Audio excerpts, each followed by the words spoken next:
Butternut squash soup coming at ya. I was just experimenting because normally I always roast this. It's a butternut squash. I took the sticker off.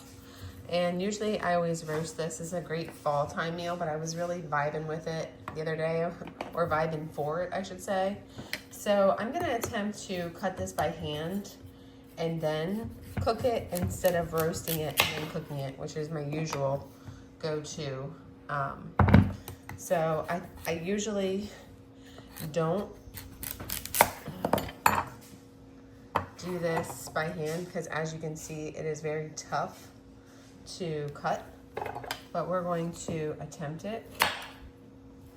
And I'll cut that with I'll take that off with I'll try a peeler for that skin. If not, we'll try a knife. I'm pretty handy with. Okay, after realizing it's not gonna work, let's move on to the next step. Okay guys, this is what my baking sheet looks like. I got some carrots and I got some butternut squash, and I'm just going to arrange those like so. And I'm gonna throw this in the oven just like this, nothing else on it. You can even throw a clove of garlic on here if you do. Roasted garlic's really nice. So I'll see if I can find some of that. I'm not putting any seasoning, it's just literally going in the oven. Okay guys, I just took all this out of the oven. I'm just gonna go ahead and test it. Oops, yep. Oh yeah, that's really ready. Oh yeah, can you see that?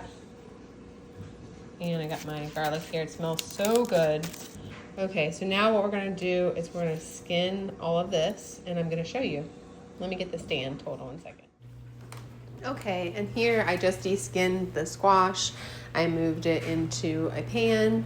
I'm leaving the carrots whole, and I'm gonna add half a pot of water, and I'm gonna go grab my sage, just 1 minute. Okay, so I got my rubbed sage here, and I'm gonna add, let me get the handy dandy measuring spoon here. Let's see, what is this? 1 teaspoon. All right, so this is 1 teaspoon. It seems like a big teaspoon. What is this teaspoon? 1 teaspoon. I'm gonna add 2 teaspoons. Oh, you know what? I'm gonna add 3. I love sage. 3 teaspoons of this. Oops. This is just generic store-bought rubbed sage, and it's really good. And you can smell it. It smells so good. Okay, and then next, I love these better than bouillon vegetable mixes. They're it's a vegetable base, so it's kind of like a broth, except it just comes in a base. So you can see my teaspoon here. That's my teaspoon, and I'm going to put that in my soup, and I'm going to do 2 of these teaspoons in my soup. Try to get all that off there, and then come on, there we go. And then if you have an onion, you can cut up an onion and add to this. I actually have some frozen onions, so I'm gonna go grab those and pop them in there, and I just dice them up. But this is what it looks like currently. And I'm gonna go ahead and pop this onto the stove, and we're gonna just let this boil on low to medium heat. And I'll show you what it looks like in about 20 minutes once it starts boiling. What I gotta say is I wish you guys could smell the smell of this beautiful dish right now. It smells so good. Cooking. It's not quite ready yet, so talk to you in a few. Okay guys, for the next part of this, we will need a soup mixer. Kind of looks like this. This is a Cuisinart, but you can use whichever one you like, and you're just gonna submerge it. Again and again, like so.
I used a short pan so I could show you how to do this, but you gotta be careful when you bring it up and down like that. And I still have it boiling. It is dangerous to do it this way, but I wanted to show you that if you use a deeper pan, you don't have to worry so much about it coming up and down to splash on you, because you can get a good burn when it's boiling like this. It looks like there's still a few more chunks, so I'm gonna keep going. Definitely be safe if this is your first time using a blender like this, because it can be dangerous, like I said.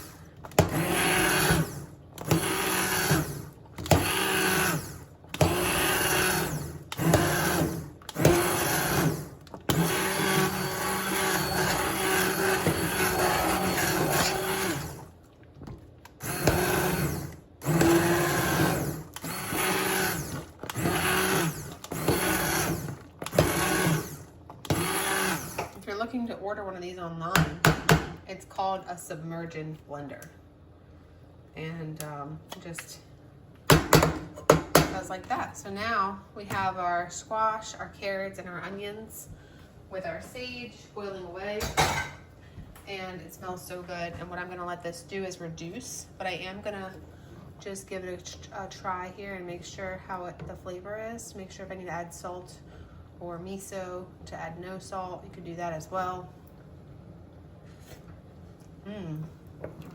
That tastes delicious. I think what I'm gonna do is add a little bit of cornstarch to thicken it up. You can also add a potato. If you have potatoes at your house, you can add a mashed potato or potato flakes. If you don't like to use cornstarch for whatever reason. And you can also just let it boil down. So I could let this go for like another 20 minutes and it would boil most of the water out of there. So you have options. You don't have to add anything to it. All right, so I feel like I'm gonna add a little more sage to my recipe, because like I told you, I really like sage a lot. So I'm just gonna sprinkle a little extra on top there. I'm also gonna add a little turmeric to my meal because it's like a superfood. It's good antioxidant and helps your body in so many ways. Anti-inflammatory, helps your joints, so many things like that. Luna's here to say hi. And I'm gonna let that boil down, get a little more water out of it, and then it's all done. And it smells delicious. I can't wait to eat it. Just gotta go a little bit longer, almost done. Okay, I got my finished product, my finished soup here. I added my pepitas, which have 9 grams of protein right there, and my hemp seeds, which have zinc, magnesium, and also have, I think it is, let's see, 8 grams, 5 grams of protein. So we have right here about a 20-gram protein meal, and butternut squash is one of those vegetables that has magnesium in it, which is really good for you. So there you go, 20 grams of protein, and it tastes delicious. Let's give it a taste. My goodness. This just tastes like fall to me. It is such a good soup. All you need is a crusty loaf to go with it. I hope you guys enjoyed the video. I got many more videos like this coming your way, so stay tuned.